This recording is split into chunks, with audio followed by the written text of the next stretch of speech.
Hey, what's up? It's Jim, and today I'm going to talk about Solo, a Star Wars story. Solo is probably the least adventurous, normal studio film that people will endlessly discuss ad nauseum. It is very fun. It very much understands how to flow within its structure, which feels very solid, despite it not really feeling like the traditional Star Wars structure, really. But it feels like an experienced studio director type of film, and in a good way, actually. It sort of reminds me of Ready Player One, where you see all these big blockbusters that are made by newer, younger directors, and sometimes you get like exciting, awesome movies like Black Panther, and then other times you get films like Tomb Raider where you're like, wait, that came out this year? And like, I think Solo, a Star Wars story, feels, as well as Ready Player One, it doesn't feel refreshing in the way that like, wow, I really love this movie, it was awesome. It's just like, wow, this was really well-built entertainment. This is what a really well-made studio picture or a really good studio director does. And Ron Howard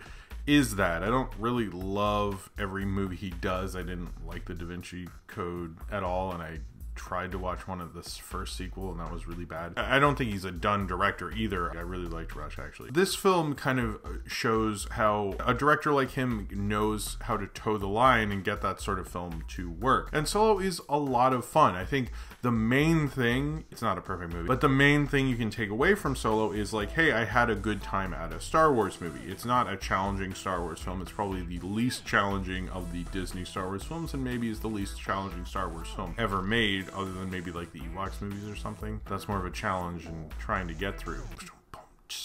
It is a lot of fun. That's what a Star Wars film is, particularly a solo Star Wars film, I feel like should feel like for the most part. Now, I think the bigger issue with Solo, a Star Wars film, the Star Wars story, Star Wars anthology, whatever, it is too interested in being a prequel. And this seems to be a problem with Star Wars. I don't see why out of any franchise it's more hung up on what happened before, which is something like when you watch the original trilogy before there were Star Wars prequels, you're like, oh man, I hope one day they flesh that out because that sounds really interesting. But at this point, I'm not as interested. In fact, I wouldn't mind them making movies that take place between the original trilogy and I guess the sequel trilogy is what we're calling it, I'm not sure. The newer, you know, Last Jedi, Force Awakens trilogy. I'm really interested in that time period. Like, I know like very little about that, whereas like between the prequels and the original trilogy, I sort of wish you guys would just shut the fuck up about that. It's like, I get it. You ruined the Clone Wars. They're not as cool as I thought they would be. They're like sort of lame. Not the animated show. I don't know it that well. I mean the Gendy one I do, but the other one. But it's just like the idea of it, it's like just like let it go. And I think the other problem with this being so prequel-y is also that this, unlike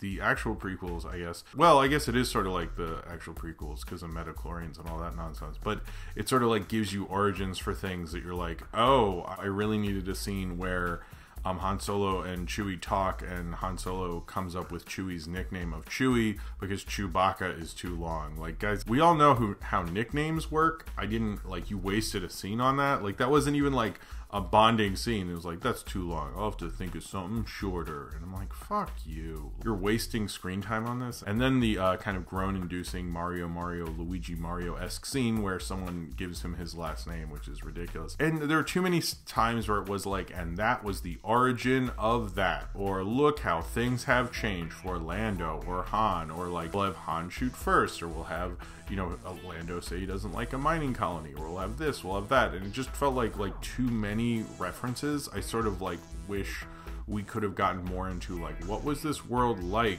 before the rebellion happened? Like, we get some of that, especially at the beginning, but there needed to be more sort of world building and less like, how did this thing happen for Han Solo? And you're like, dude, just like, let me get the character. And I don't think as a character, the problem with it, I think, is it sort of changes things up where the end reveal in A New Hope, because I think that's sort of the problem with making these films, the Solo films at least, is when you have that turn in New Hope, which I just talked about in Marshall Lucas video, plug, when Han swoops in and helps Luke with the Death Star, that's a change of like, oh, he was like this common thug, but now he really believes in something and all that stuff. And this, it makes it sound like, oh, he was always the good guy, but he was always like sort of reluctant about it or something like that. And it sort of changes the context of that. It also like kind of makes it it a little more interesting, particularly what happens to him in Force Awakens.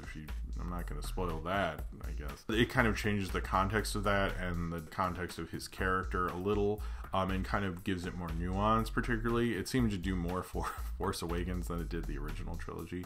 Han Solo is a great character, but in some ways Lucasfilm has never entirely known what to do with him. They'll either have him revert back to being who he was in Force Awakens, which I guess this sort of a little bit makes sense, that he's always trying to be this outlaw even though he's the good guy. What they did with him in Empire Strikes Back or the original Star Wars are still kind of, not just because those are like really good movies, and I don't think they've ever truly been able to follow it up as much. And this is like kind of going into the origins of him and things like that, but I don't think it would have been probably more interesting if he was less of the good guy and more of the scoundrel in a certain way. How they are changing him to be kind of like the good guy, kind of 3-act blockbuster thing, is more kind of for their own purposes and less for the character purpose. So this just felt like what can we do that doesn't entirely rip away from what we already have, but can also be like palpable for a mainstream audience. And it's kind of like on that kind of baseline level sort of thing. And they do a good job of writing it, but it's not like surprising and interesting in the way that Han Solo, you know, was, in the way that we all actually fell in love with him. I feel bad for Alden Ehrenreich because I actually think he's a good actor, and when I saw him in Hail Caesar, I really liked his performance. Everyone was talking about him, and you have this movie full of movie stars, a Coen Brothers movie full of established movie stars, and he sort of like was one of the standouts. And then he got Rules Don't Apply in this, and I think he's like sort of done himself no favors. I sort of get why he thought those movies would be more for him, you know, a Warren Beatty movie and a Star Wars movie. It's like I don't really blame him as much. On paper that makes a lot more sense. This is not as bad as Rules Don't Apply, which is a really horrible film. But I feel like he needs to have his own starring vehicle, because it's not so much I was watching this and had my arms crossed and was like, you're never going to be as good as Harrison Ford. But he's also never going to be as good as Harrison Ford. So, but I think he is charismatic. I liked him, but it didn't feel as much like Han Solo to me. And I understand he's a younger Han Solo, he's sort of a different person, we all change in 10 years and blah blah blah, but he's good at playing a scoundrel, playing a charismatic lead, but I sort of think he needs to do his own thing. And I really think he's a really charismatic, amazing actor, but he needs to kind of have his own action franchise, and then we'll really understand him as a lead. He's kind of getting buried under all this Solo crap, whereas you have all these other people like Phoebe Waller-Bridge or Donald Glover or Woody Harrelson or Emilia Clarke, and they have their own thing. They're already established actors. You know, Donald Glover has years and years, you know, Phoebe Waller-Bridge has, you know, Fleabag and so forth, and this kid has like, you know, a bad Warren Beatty movie, a bad YA movie that I'm sure you all forgot about, and then Hail Caesar. And it's like he hasn't established himself enough, really. So I think when he does, we can probably recontextualize this. But Donald Glover was amazing as Lando, very charismatic. His performance is interesting because I don't know, obviously with the Lord and Miller thing, how much is Ron Howard, how much is Lord and Miller or something. But it felt like he was sort of like doing a bit sometimes, but he was so charismatic, I sort of let it go. You know, this is probably the most star power Donald Glover performance ever is. He's sort of an interesting person because as artistic and interesting and different as he is, he's also like very much has the kind of movie star kind of charisma with him. This role basically played more into the movie star charisma, and he was very, very good at it. I'm kind of more interested in a Lando backstory because that's more mysterious and you can sort of mess with that a little more. All you have to do is have him become a politician and you're not referencing as many things and things like that. It probably would have been a better idea. Or they could, you know, have a Solo movie, a Lando movie, and then they could have a team up movie or some bullshit on it. But he was very good, and almost kind of like is the person that almost universally everyone's like, yeah, but Donald Glover is amazing as Lando. Woody Harrelson just woke up and was Woody Harrelson. I don't know, he's always great. I probably underappreciate how good he is in this. I like the guy who played Chewbacca. He does a good job, and I think we don't give as much credit to people who just do purely physical performances. He did a much better job than the guy who's in the suit as Darth Vader in Rogue One, frankly. I didn't ever doubt that was Chewbacca. It felt like, oh, it's Chewbacca again. Like, I didn't even think about it. And I realized how physically he was really doing Chewbacca very well. He really deserves a lot of credit for that because it's a hard role to do. He probably embodied Chewbacca better than Alden Ehrenreich, or whatever his name is, did Han Solo, which is sort of interesting, you know. And I don't think he's probably not going to get as much credit for that, but he does a good job as Chewbacca. Ultimately, the thing with this film is there are parts, I know a couple people have stated that they think the opening, particularly with the orphanage stuff, is maybe done by Phil Lord and Chris Miller. I don't know if that's true or not. And the problem with the director thing, when you have a director replaced with another director, and how we use auteur theory and things like that, is oftentimes we'll go, that scene, I'm pretty sure that scene's from the other director, and oftentimes when you research it, you find out that's not true.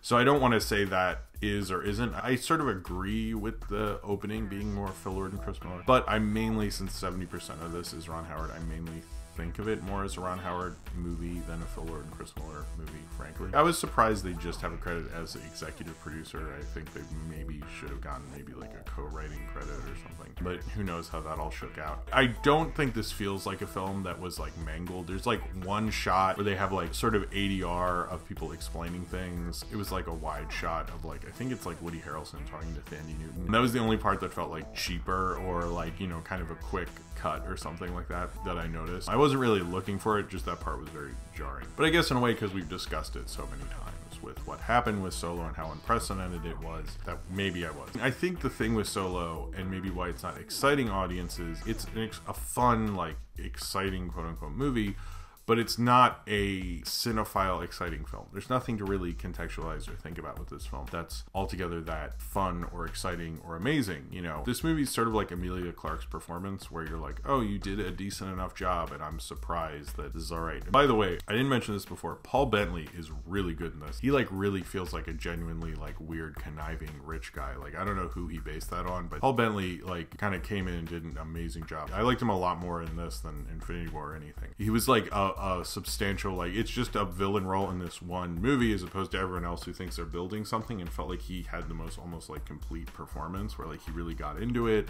and understood the backstory and what he had to give up, and all of that felt in like every move he made. It was like, Paul Bentley might have been my favorite next to Donald Glover, I guess. I don't know, not that I need a favorite every movie or something, but I thought he really like got into it, like had fun with the villain role, like got into like being this like gangster who's also like tied down by all these like kind of various crime syndicates and so forth, and like knows the way things are and knows how to get things done and manipulate people. It was really a really good performance, actually, particularly for a Star Wars villain who are usually more broad strokes, and he was managed to use those broad strokes with a lot of nuance, which I quite like. But sorry to deviate there, but I think the thing with this film is it's not an exciting film to view, and after something like Last Jedi, whether you hated it or liked it or were okay with it or something, it was a different flow to a Star Wars film. And this is sort of like, I would say, not exactly what you're used to with a Star Wars film, because it's not cutting between an ensemble and different characters and what they're doing and what they're saying. You're mainly like stuck with Han and Chewie, and mainly Han for the entire movie. So that flow-wise is different, but it just feels like sort of a standard adventure film. Ron Howard was offered the prequels and he turned it down, feeling Lucas should direct them. Thanks a lot, Ron Howard. And this film was also, by the way, developed before Lucasfilm was bought by Disney. George Lucas asked the Kasdans to write this film, Lawrence Kasdan and his son Jonathan Kasdan, when he was still in charge of Lucasfilm. So it was actually developed before that, making sort of Rogue One the only Star Wars film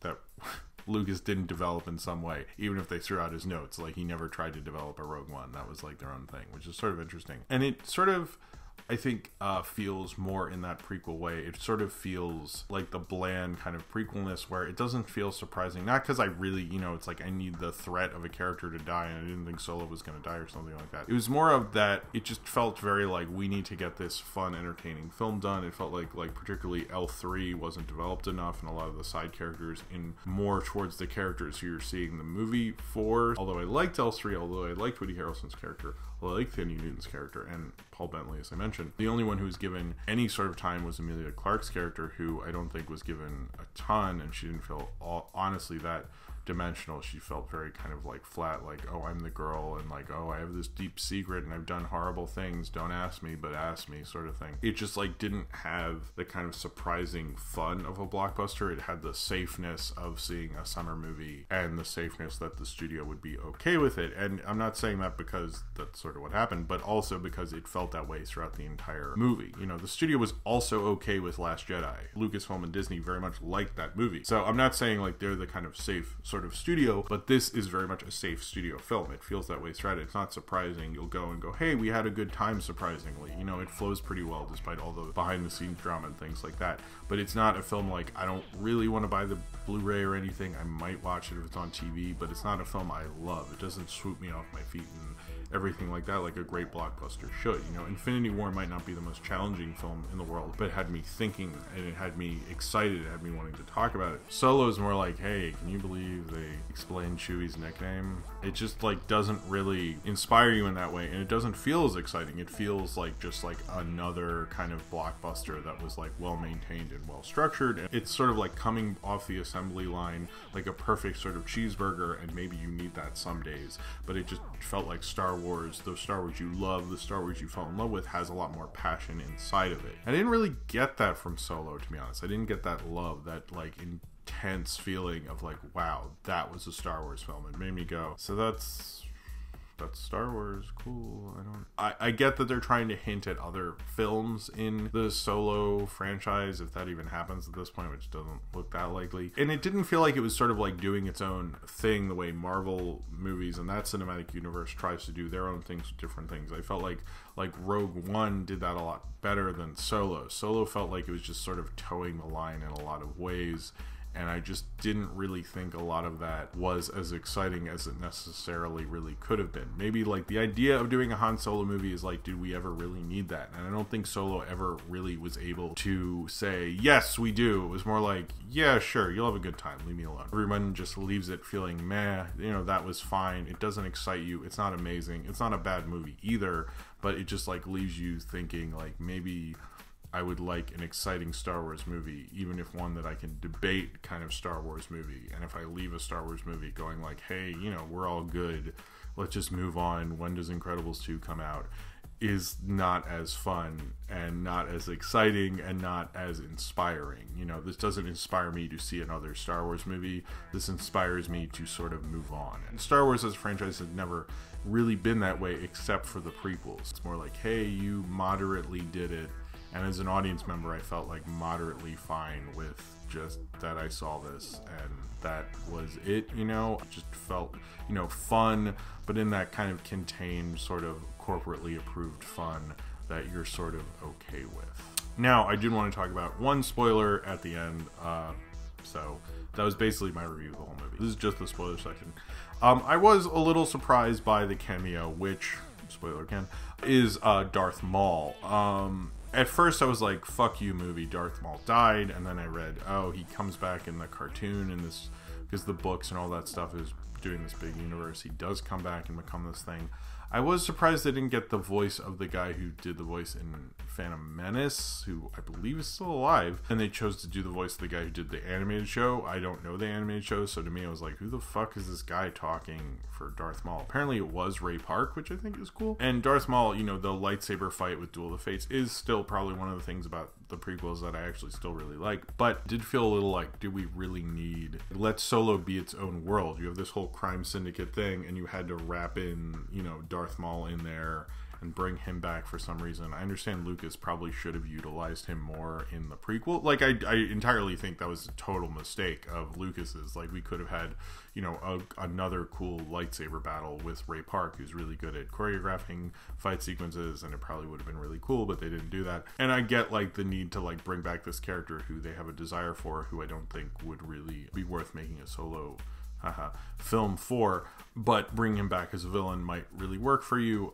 Sure, it was more like half of it was surprise and half of it was like, I don't know, guys. Sort of just like the Darth Maul, like, if you're gonna kill him, but it's interesting. This wraps it up into more of the Star Wars lore, but the audience I saw it with was more like, what, what's this nerd stuff? I gotta read a book and a cartoon show and stuff? I don't know. And I don't feel like it really went down as well as maybe they thought it was. It was surprising. I'm curious maybe a little bit what they do with it, but it just felt like a little too much of like everything ties together sort of prequel sort of nonsense, which I don't really entirely love, but it was a little bit of a surprise, I guess, so that's cool. So if you have seen Solo and you would like to talk about it, then comment below in the comments and subscribe if you would like to.